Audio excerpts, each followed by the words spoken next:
Hi friends, welcome back to my channel వంటలు ముచ్చట్లు. నేను మీ లక్ష్మి.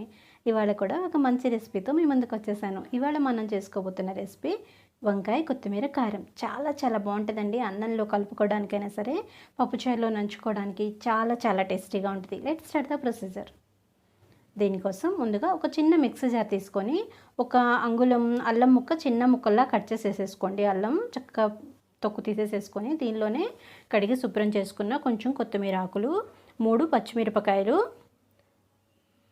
ఒక అర స్పూను జీలకర్ర, ఒక 4 వెల్లుల్లి రెబ్బలు వేసుకొని కచ్చాపచ్చాగా గ్రైండ్ చేసుకోవాలి. బాగా మెత్తగా వద్దండి, జస్ట్ కచ్చాపచ్చాగా. చూసారా, ఇలా ఒక్కసారి జస్ట్ ఆన్ చేసి ఆఫ్ చేశారంటే కచ్చాపచ్చాగా గ్రైండ్ అయిపోయింది.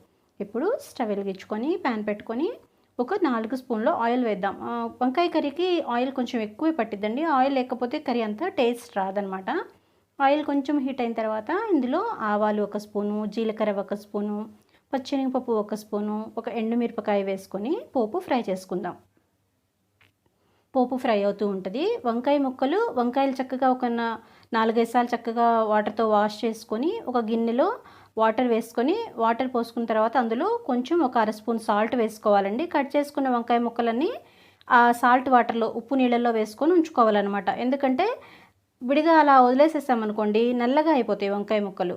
అలా ఒక అర కేజీ వంకాయలు తీసుకున్నానండి. కట్ చేసుకున్న వంకాయ ముక్కలు పుచ్చులు కానీ ఏమన్నా ఉన్నా కూడా చూసుకుంటూ చాలా జాగ్రత్తగా కట్ చేసుకోవాలి వంకాయలు. ఓకేనా. ఇందులో కొంచెం కరివేపాకు కూడా వేసుకొని పోపు అంతా కర్రీకి బాగా పట్టేలాగా కలుపుకుందాం. చాలా లేతగా ఉన్న వంకాయలు తీసుకుంటేనే కర్రీ చాలా టేస్ట్గా ఉంటుందండి. గింజ ఎక్కువ పట్టకూడదు అనమాట. అప్పుడే వంకాయ చాలా రుచిగా ఉంటుంది అనమాట. ఇలా 2 నిమిషాలకు ఒకసారి కలుపుతూ ఉండాలి. మూత పెట్టద్దండి. స్టవ్ మాత్రం మీడియం ఫ్లేమ్లోనే ఉండాలి.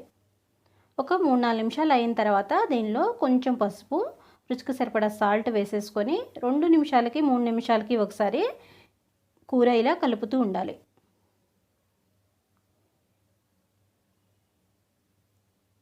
కర్రీ ఒక 50% ఉడికింది, ఒక 50% ముక్కలన్నీ చక్కగా కలర్ మారినాయి అనుకున్న తర్వాత మనం కచ్చాపచ్చాగా దంచుకున్న ఉంది కదా కొత్తిమీర మిక్చర్ అంతా, దాన్ని ఇందులోకి నేను కర్రీలోకి వేసేసేసుకొని చక్కగా ఇదంతా ఫ్రై అయ్యేలాగా కలుపుకోవాలి.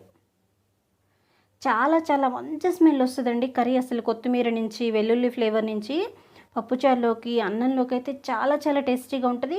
ఈ మిశ్రమం వేసేసిన తర్వాత కూడా ఒక 5 నిమిషాలు చక్కగా ఇలా ఫ్రై చేసుకోండి. ఆయిల్ సపరేట్ అయిన తర్వాత తీసేసుకున్నారంటే టేస్టీ వంకాయ కొత్తిమీర కారం రెడీ అయిపోతుందండి. ఫ్రెండ్స్, మీకు నచ్చిందా? అయితే తప్పకుండా ట్రై చేయండి. ఈ వీడియో మీకు నచ్చినట్లయితే లైక్ చేయండి, షేర్ చేయండి. రెసిపీ ఎలా ఉందో కామెంట్ చేయండి. మొదటిసారి నా ఛానల్ చూస్తున్నట్లయితే నా ఛానల్ సబ్స్క్రైబ్ చేసుకొని పక్కనే ఉన్న బెల్ ఐకాన్ క్లిక్ చేయండి. Thank you for watching.